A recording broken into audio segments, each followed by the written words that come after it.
Hey everybody, welcome back to Thea World, and thanks for watching our tutorials. Now in this part here, we're going to install Ruby on Rails. And in this Macintosh, in this MacBook Air actually, I have a clean installation of Mac OS version High Sierra that I've installed. But if you have the Catelina or the Mojave or any other version, don't worry about it. It's the same way. There's just some differences with the Catelina. So you don't have to worry about it. I'm going to guide you right through it. So if you do have the Catelina, this is the correct tutorial in how to install Ruby on Rails. And the reason why I have a fresh installation of the Mac OS is because I just wanted to make sure that I started from scratch, and just want to let you know that if you follow this guide, you'll know exactly how easy and simple it is. So all you gotta do to check you gotta go to about this Mac, and as you can see here, I don't know if you can zoom in and have a look, it's just says the Mac OS Sierra. So the Catelina will be the same except for one small little change. So what I want you to do now is press the command key and hold the command key and press the space bar. It's very simple. You can type in terminal, and once you hit terminal, you can just hit enter and then you open terminal. Another way to do it is just go to the applications and type in terminal. And it's extremely easy. You just hit terminal. Once you're here, I'll let you know in another tutorial on how to change the background of your terminal and make it look nicer. So you just, command and hold the command key and go plus, plus, plus. There you go. And I'm so excited, guys, to share this with you. It's really awesome. So the first things that we need to check here is obviously we're going to install Ruby, and Ruby is installed with I believe in all the versions of the Mac, but I'm not quite sure about that. But I know that Mac OS Sierra or the Mac High Sierra Mountain Lion, including the Catelina, all these versions have the Ruby installed. So you can always type in Ruby, Ruby space -v, okay. And there you go. I have 2.3.7, but you may have 2.5 or 2.6 if you have the Catelina, for example. And also, I want you to know that once you open terminal, as soon as you open terminal, it will be like the default name of your user. So if you have, if your name is Mark or Maria or James or Carlos, the name of your laptop, whatever user, you developed when you first bought your Mac or when you installed your version, then that would be it. And if you want to know, you just type in pwd, print working directory, and obviously you see users, Thea tutorials. For me, because I'm Thea tutorials, but for you, it will be your username. Or you can even type in something like, who am I? Like that, and hit enter, and boom, you got the name of the user. And also, if you were to go here and, you were to just click on the Finder and click away, and as you can see here, I have a bunch of tutorials here that I've been making here, so I'm going to be launching for you guys. But if you click on the your Finder, click away, or just click on the Finder and click on Go, and just click on Go to Folder, and you will probably have nothing there. I have a /, and that's what I want you to do. Is I want you to type in a / and click on Go, and it will take you straight into the root directory of your Macintosh. So here you'll see users. And if you click on users, double click on users, you'll see the tutorials, and here this would be your name. And that's what's awesome with the terminal. It's all straightforward. Don't be intimidated. And believe me, it's amazing. So from here on, we know that we have the Ruby version, but that's not good enough, because in order for us to build Ruby on Rails applications on our Mac, we actually have to have a set of tools called Xcode developer tools, right? And it's basically a CLI. It's a CL. It's a command line tool. Okay, so whenever you hear Xcode command line tools, doesn't really mean that you have to install Xcode. And sure enough, you can literally go to the app and go to your applications and check. You probably have Xcode installed. Maybe you don't. Whatever the reason is, the first thing you need to do is you need to check if you have Xcode installed. And the way to do that is to type in Xcode. Okay, type in Xcode and then put a select. Well, you can put select and then put -p. So Xcode -select -p, that's the stands for the package. So you want to see if you have a package installed, okay? And you're gonna hit enter. And sure enough, I installed Xcode, okay? I installed this Xcode when I ran my installation of the Mac, and I actually installed Xcode. And I'll tell you exactly how you can install Xcode, and it's a very simple way to do it. Now, I did this Xcode -select -p just to check if I have Xcode installed. And sure enough, if you have this here where it says library, developer, command line tools, if you have this folder called command line tools, it means you installed Xcode. Another way to check if you installed Xcode and if everything seems all right, or if everything is correct, you can do a grep just to check all the files that have CL, which stands for command line, in them, okay, inside them. So you can type in something like user, Okay, so /user, USR, /sbin, okay, package, which is PKG utility, so UTIL. All right, so PKG UTIL no, there'd be no because now you have to check packages, so -- packages, and you can just do grep CL, so something like that, and then CL with capital letters. But it will basically look for all the files that have a CL in them. So you just go hit enter, and sure enough, you're going to see the .com Apple package command line, which is CL tools. So that's what it searched for. And if you see this executables file first, that's amazing. That's good. And if you don't see all this, there's something wrong. I don't know. You might want to maybe reinstall or back up your Mac or whatever you need to do. Maybe check it out, Google it, and just figure it all out. So that's another way to find out if you have the command line tools installed and everything is good, everything's under control. So once we have that, once we know we have that, that's good news, okay? So I'm gonna hit clear here just to clear the terminal. I'm gonna type in clear, I'm gonna hit enter. And the next thing you need to do is we need to check if we have Homebrew installed. Homebrew is amazing. You need Homebrew, let me tell you. Homebrew is extremely important to have in your Mac, and it's something that you need. It gives you a lot of power, a lot of ability to do many things, to install different applications and packages and all kinds of things, okay? So Homebrew is your best friend, and if you don't have, you may have it installed, you may not, okay? I'm going to assume that you don't have it installed, and I'm going to also assume that you have it installed. So we need to run a command now to check if we have that installed and if everything is okay. So this command would be something like brew space, so BREW space doctor. And that's what's going to do. It's going to check how brew is doing. If brew is good, if everything is okay, if there's nothing corrupted, or there's no issues, and no issues from the past when you're doing some other tutorial, or perhaps you configured some other things, and blah blah, right? So your system is ready to brew. That means that's good news. Okay, so because I have brew installed, and if you don't have brew installed, or if you get something like command not found instead of your system is ready to brew, if you get something like command not found, but just make sure you spell this correctly. What you want to do is you want to go to brew.sh, and then you need to copy this from the / all the way to the end of the double quotes.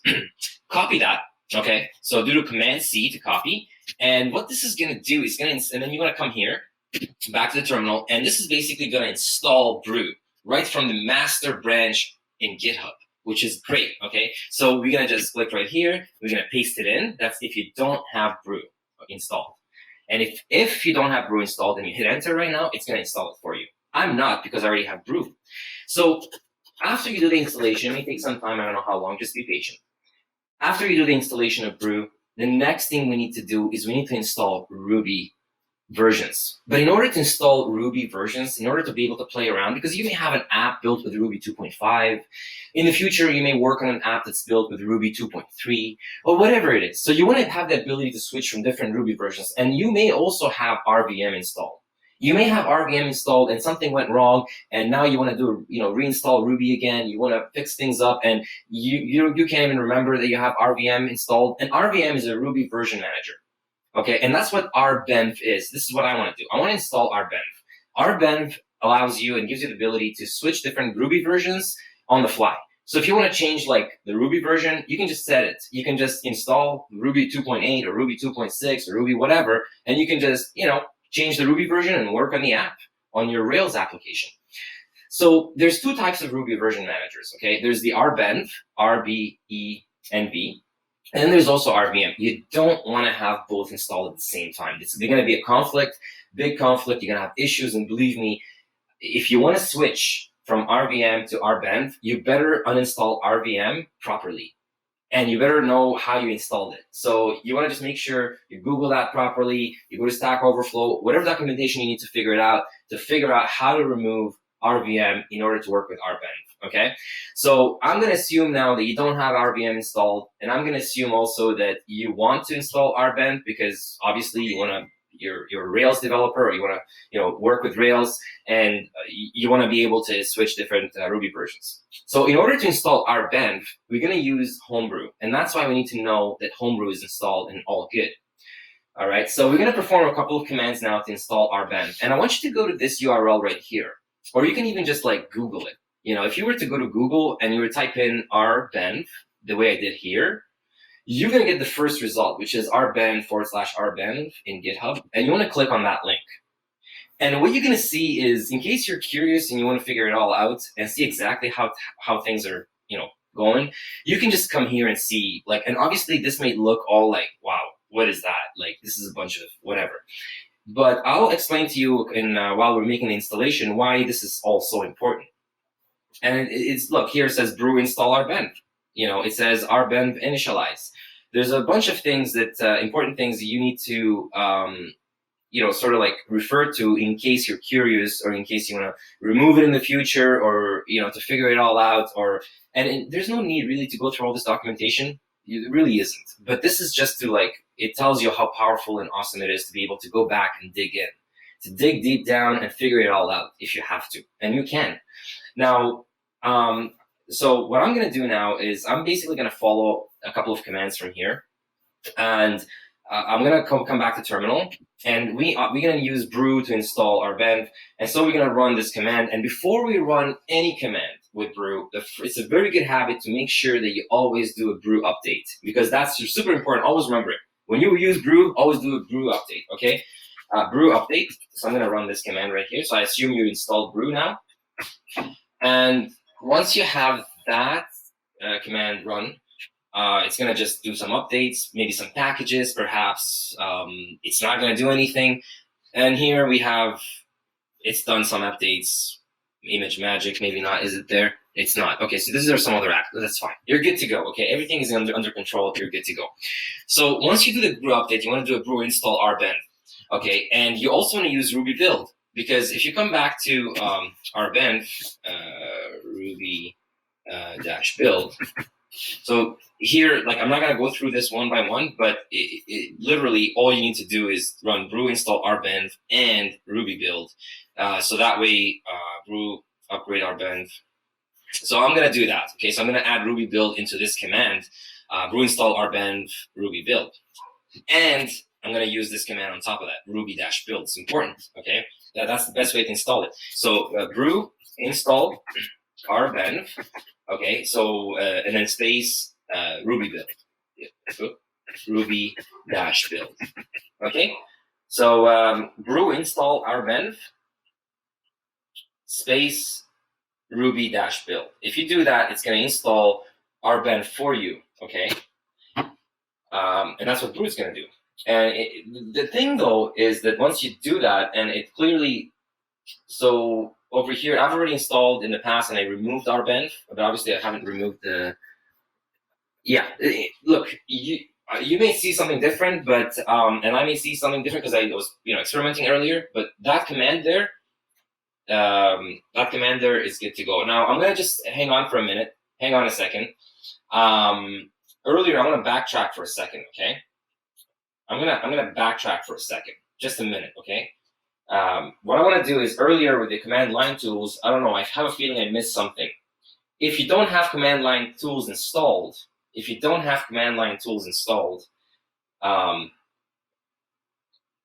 want you to type in something like Xcode, okay, dash install, Xcode select, dash install, Xcode select dash, Xcode select dash install. That should do it for the command line. Now I'm going to run it. I already have command line tools, but I'm going to run it just to tell you that I forgot to tell you to do that in case you don't have Xcode. And it will give me an error. It says it's already installed. Okay, so just letting you know. Okay, now back to our brew install rbenv. Okay, so earlier now, before that, we said brew install rbenv, this one here, and space Ruby build. And I'm going to run it again just to show you that, look, it's just going to say, hey, it's already there. You see, warning, brew install rbenv is already installed and up to date. To reinstall, run brew, reinstall Ruby build. And I'm not going to do that. I'm not going to do it because so right now I have Xcode command line tools installed. I have Homebrew installed. I have Homebrew updated. And I ran Homebrew, Doctor, everything's fine. And I just installed rbenv via Homebrew. So we're good to go. So now the next step is to install Ruby. the next step is to install Ruby. So I'm going to start installing Ruby through Rbenv because we have Rbenv. And I'm going to hit clear now. I'm going to type in clear just so it's easier to read everything. So I'm going to do something like Rbenv install 2.7.1 because Ruby, that's the latest Ruby version. And you can come to ruby-lang.org/en/downloads and you'll see Ruby 2.7.1. But if you're watching this tutorial like in 2021, that's what I want you to do, is I want you to come here, ruby-lang, this URL, and you'll see the latest stable release. Not the beta, not the theta, not the epsilon. You just want to stick to the stable releases, all right? Make sure it's stable. You always see stable releases. So now, currently, it's the 2.7.1, and that's what we're going to do. And we're going to install Ruby 2.7.1 through Rbenv. So I'm going to type in something like Rbenv, okay, install 2.7.1. Okay, and I'm going to hit enter. Now it's going to take some time, and it's going to install 2.7.1. But while this is happening, of course, I could pause the video right now, but I want to talk about some other things. So in the difference between any version prior to the Catelina and the Catelina, the differences between these two is something called the bash_profile. And the bash_profile is pretty much not just is a profile that comes with your username. So the profile that you have, Mark or mine is Thea Tutorials. It's gonna have every single user has his own profile, okay? Or you can make one for them, okay? So for my Mac right now, for my username Thea Tutorials, I have a .bash_profile. That's how it's been to all the Macs, and a lot of machines. That's how it is. But now they changed it with the Catelina. They changed it to .zshrc. Okay, that's what they changed it to. So that's the only difference that's the only difference. So once this, I can just open this terminal here and you don't have to do this. You don't have to do this. Right now, you're installing Ruby 2.7.1, and I'm just opening a new window just to show you while this is installing so I can be productive or proactive. I'm just gonna open a new window. You don't have to open a new window, and I'm just gonna type in print working directory and Ruby tutorials. I'm going to do LA or LS. So list is LS, list. And then -LA, which is list all, basically, including the hidden files. Because if I just do LS like that, list all, it's not even going to show that .bash_profile. So I have to do an LS space -LA, which lists all. And now I'm going to see .bash_profile. If you have the Catelina, you're going to see I think it's .zshrc. Yeah, .zshrc. All right. And after we install Ruby, after this finishes installing, after this finishes installing, we're gonna come here. We're gonna basically open this profile, and you don't have to do that right now. Please just let your Ruby installation of 2.7.1 install, or whatever version you're installing. Okay, I'm just showing you. And if I go to like nano space dot, which nano is just text editor that you can open files with. You can't open directories, but you can open a file. Now this is a file, bash_profile, and you're gonna open it now. You're gonna see it's empty. It's actually empty, and that's what we're gonna modify after we install Ruby. I'm gonna do a control, hold the control key and press X to exit, and it's gonna exit. Unless you do something, it's gonna say, hey, do you want to save it? And you can say Y. You can type in Y or N for no. Like I said, you don't have to do that. I'm just trying to be productive while the Ruby installation is being installed. And actually, what I think it's a good idea for me to just pause the video because I don't want you guys to get bored. So I'm going to close this. I'm going to pause the video. I'll be back in a second when Ruby installs. Okay, we're back. So we have installed Ruby. It probably took you about 7 minutes or so, right? Okay, for me, it took me some time. But anyway, so now we're installed Ruby 2.7.1, and normally, in order to set Ruby to the global, to make it global, meaning like to make it global through your whole machine, you would basically say Rbenv. And this is, I'm telling you this so I can give you some, this is correct, what I'm telling you right now. But I also want you to know what I'm explaining now. So you type in Rbenv, Rbenv global 2.7.1, and if you 2.7.1, and if you hit enter, normally this is supposed to switch. And if you want to check, what you would do is Ruby dash b. And if you do that, guess what you're going to see? You're going to see the old Ruby version that you had, the one that came with your Mac installation, with your Mac OS Sierra, or whichever version you're using. So all I'm saying is it's important to understand right now the problem with this and how, what the other steps that we have to take in order to be able to use Rbenv right here, in our terminal. Okay, so it's really important that you understand this, and if you don't understand it, please read up on it. It's extremely important, and it's something that if it's just one of those things that you have to understand why right now our Ruby version did not switch. And if you were to type in something like, you remember earlier I told you to go here to check out Rbenv, and I think it was a section here that they were talking about understanding the path. Okay, and what happens that usually Ruby, when you install a Ruby version, it's usually like stored here. Versus, if you use Rbenv, you would store it here in the shim. So you need to see shims. Okay, so if you're the best way to do this is type in which Ruby, and you say that, it will say it's in user bin Ruby, which is wrong. It should be in the shims. It should be here. So it needs to be in a shims directory. Okay, and for that reason, we need to modify. We need to modify the bash underscore profile, or the I believe it's the dot zshrc profile. We need to modify that, and so I believe it's the which Ruby if which. Okay, so that's what we need to do. So that's what we're going to do right now. So again, I'm going to type in, so we installed Ruby. We know we can't switch or create, make this Ruby that we just installed, 2.7.1, to make it global. So we're going to have to type in another command right now, and I'll tell you what this command is going to do. What this command is going to do, you don't have to type what I'm typing right now. Don't type what I'm typing. I'm just doing this. So I'm going to type in nano, and I'm going to type in nano dot, and if you're in the Catelina, you type in dot. If you're in the Catelina, you type in dot zshrc. If you're in the Catelina, because that's what would be as your profile there.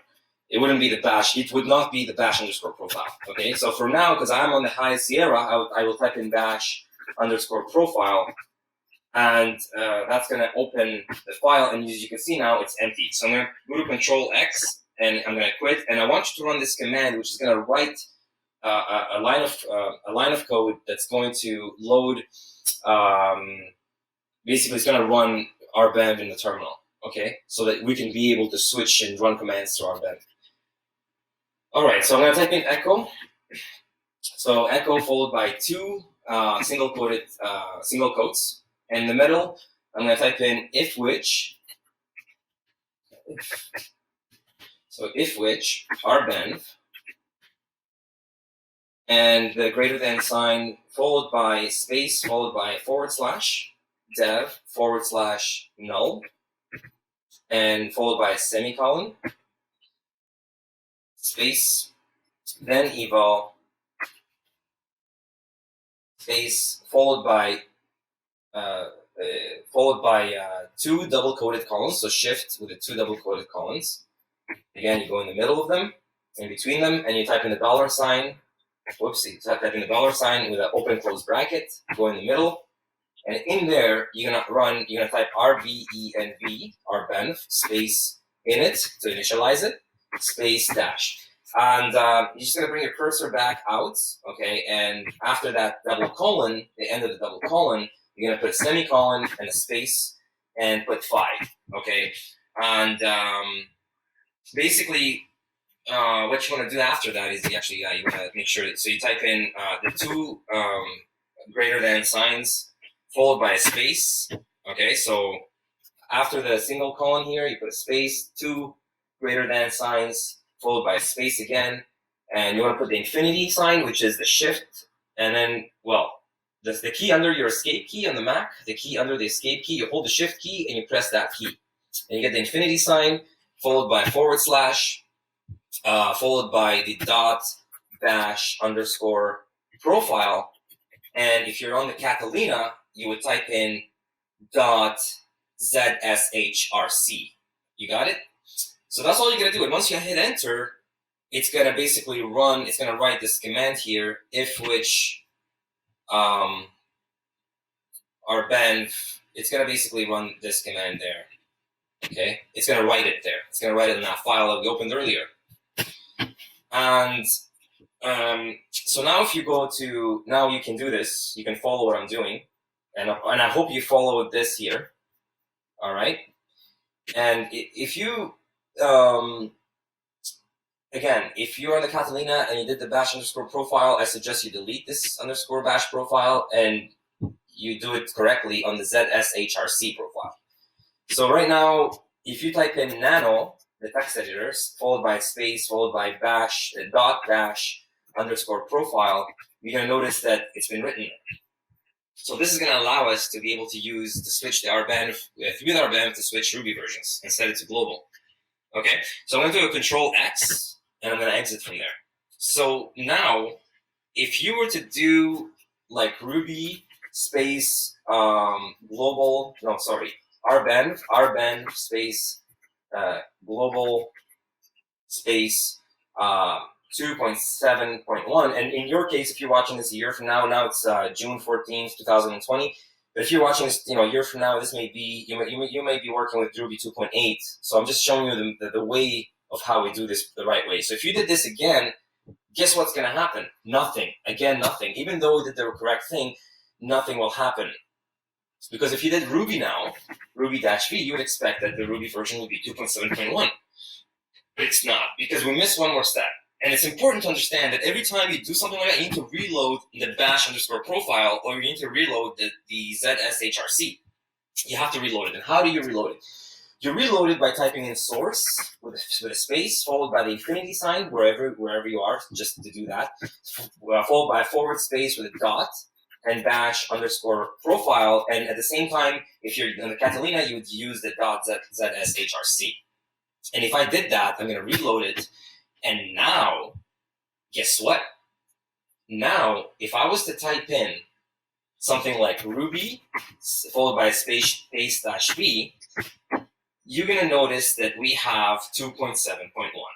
Yay. This is amazing. It's amazing. I just want you to know the steps and why we're doing all these steps, okay? It's really amazing. And if you're uninstalling Rbenv, you would go through the same thing. You would say, Rbenv, brew uninstall, Rbenv. You know what I mean? So you'd have to do everything properly. It's just like, you build and you unbuild. You build and you unbuild. It's like, putting something together and dismantling it. You have to know how to dismantle something. So that's why if you have to remove RVM, just make sure you remove RVM the correct way, because the way you install RVM is also the way you just backtrack the same way with the same steps. So you start at step 1 to step 10, so you go from step 10 to 9 to 8 to 7 and so on and so forth. And you uninstall things properly, you make sure you install the correct version, you read the documentation. And right now, if you were to type in which Ruby, Ruby, you're going to notice that it's inside. You guys see this? It's in users, Thea tutorials, /rbenv shims Ruby. And remember earlier when we said which Ruby, and it said it's in users, then Ruby? Do you remember? That's because we didn't, configure our profile correctly. And after we configured our profile, now we, exactly what the documentation says over here. Right here, it says user local, of course, local, in our case, it was user bin Ruby. And now we're inside the users applications Rbenv shims. And this is correct. You have to see the shims there. If you don't see the shims there, you know that you don't have the profile configurations done correctly. At the end of the day, the first thing you need to do, if you're in a Catelina, you would type in, let me type in clear. If you're in the Catelina, you would type in something like nano, followed by space, followed by zshrc, and you would hit enter. And when you hit enter, you'll basically get something like that, and you're gonna see that. And if you don't see that, just exactly how it is, then there's something wrong. You need to basically come here and you can bring your cursor, remove that, remove whatever mistakes you have, or you can fix it here. You can I can come here and for instance I can I can fix whatever. I can type, I can do what I want. Just make sure that it looks exactly as what you see it, like here. And when you press the Control X, if you press Control X, it will ask you to save, and it will say press yes to save, type in Y for to save, to type in no to not save. Now, if I hold the Control key and hit X, I'm just going to exit because I haven't changed anything. And it's saying that you want to save the changes. You know why? Because I just put an additional space. I added a space there. So that's considered a change. You see what I'm saying?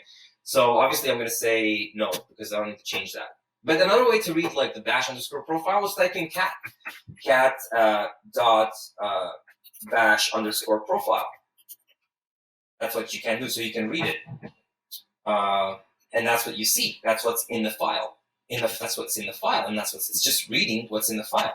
Okay, I'm going to type in clear now. So we have Ruby installed, we have Rbenv installed, we have Ruby configured to be the global version on our machine. So whatever apps we start now with Rails in the future, it's going to be using the Ruby version globally. So the next thing we need to do is we need to install Rails. And in order for us to install Rails, we actually have to install it with a gem, because Rails is a framework and it's also a gem for Ruby. It's a Ruby gem, okay? So Ruby is the programming language and Rails is the framework. So in order to install Rails in our machine right now, we type in gem, that's the command, gem install, followed by space, and then Rails. And which version are we doing? 6.0.3.1? Let's go to Rails, and of course this is, if you're in 2021 or 2022, you will have to come here to rubyonrails.org and you would see the stable version, which is 6.0.3.1. And that's what I'm going to do. I'm going to type in gem install Rails 6.0.0.3.1, and once I hit enter, it's actually going to install. It's going to take some time. It's probably between 3 to 10 minutes depending on internet connection. So I'm going to just pause this video and I'll be back in a few moments. Okay, so we are back, and I just finished installing Rails. I did get this error. I'm not quite sure what this is about, but I'll definitely gonna research it. So now that we installed Rails 6.0.3.1, although I want to figure this out, I don't know why this is like that. But what I'm gonna do now is obviously when you use Rbenv, I just want you to know. When you use Rbenv, to be extremely careful, never to forget to type in Rbenv space rehash. Okay, that's like how you're loading earlier. You had to reload the bash_profile earlier. It's the same thing. You have to reload Rbenv. Okay, so Rbenv, whenever you do install Rails or you switch Ruby versions or something, you always want to do Rbenv rehash. So now I'm going to type in Rbenv space rehash. It's a good practice. Don't forget it, because you can spend a whole entire day trying to figure out what happened, and you won't know because you'll be like, wow. And it's a big confidence killer if you do everything correctly and then it doesn't work. So it's Rbenv space rehash, and then hit enter. And now if you want to check the Rails version, basically it's the same thing. You type in Rails-V, and let's see what happens. So we got 6.0.3.1. This is great. So I suppose this error earlier, it's not a problem. It did everything it was supposed to do. It installed everything. Everything was successful. It got everything from the GitHub. And usually, those times where you have to type in gem install Rails and then put the source like gem install Rails space -a HTTPS Ruby Rails Ruby on Rails, or I can't remember, but you gotta put in the URL where you're gonna download, where you're gonna install the Rails version from, and you can actually just put gem install Rails, and it's gonna install the latest version. But the reason why I said earlier to run this command gem install Rails 6.0.1.3 is because in the future you may want to install a different version of Rails because you're working on a different app. But if you were to run gem install Rails, it really means install the latest stable version. So this command would have worked perfectly, but I just wanted to show you guys, right?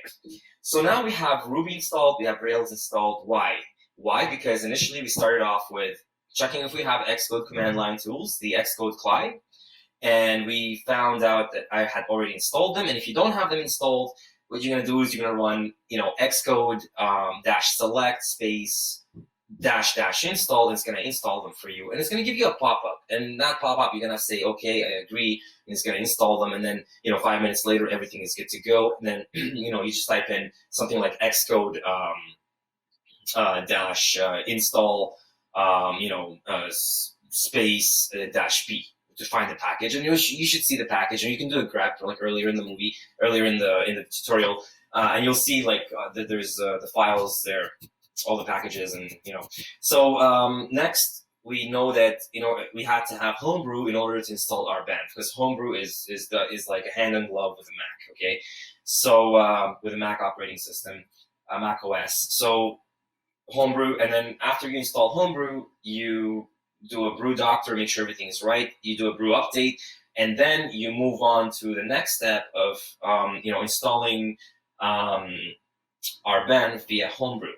Okay, and after you install Rbenv via Homebrew, now you can install Ruby versions with Rbenv, and in the future you can install many other Ruby versions, and you can switch different Ruby versions, but you have to configure your profile, which is on the Catelina is .zshrc, and anything prior to the Catelina, it's going to be .bash_profile, and you got to run that command, or you can just open the file and you can paste it in there. Okay, so and after that you have to do basically reload the source, reload that profile by typing source space infinity sign / dot dash dot the file name, and just then you can set the global version to Rbenv global, whichever version you want, and of course install Rails and all that. So we're all good to go. We're all good to go, guys. You have Ruby on Rails installed now. Ruby on Rails is a full stack framework. Rails is the full stack framework, meaning it has a front end. You can use front end. You can use it on the front end, obviously, and you can use it on the back end. And if you have a back end, obviously you need a database, a relational database. And we have to install PostgreSQL. So that's the next step, is to install PostgreSQL or SQL or SQLite. But I highly suggest you stick to PostgreSQL. It's amazing. Okay, so on the next tutorial, we're going to learn how to install PostgreSQL and how we're going to install other applications. It's going to allow us to look at our database without having to mess around the terminal all the time and looking at all these crazy ass commands all these crazy commands that you don't really need to do, because you have so much more to learn in regards to relationships in the databases and how to set up these relationships and creating the models and controllers. There's a ton of other things we need to learn, and the last thing we need right now is not having a beautiful UI and a user interface where we can look at our relationships in database and our tables and how they're interacting. So we need to do that first. So install PostgreSQL, install different apps that allow us to view our database and do amazing things. And yeah, so that's what we're going to do in the next step. So thanks so much again for watching. I just want to let you know I really care the fact that you subscribe and like, and I'm extremely happy that I have you guys on my side, and I can't wait to share everything I know and everything I'm learning with Ruby on Rails, and I'm really excited to build with you guys. Okay, thanks so much. I'll see you in the next tutorial.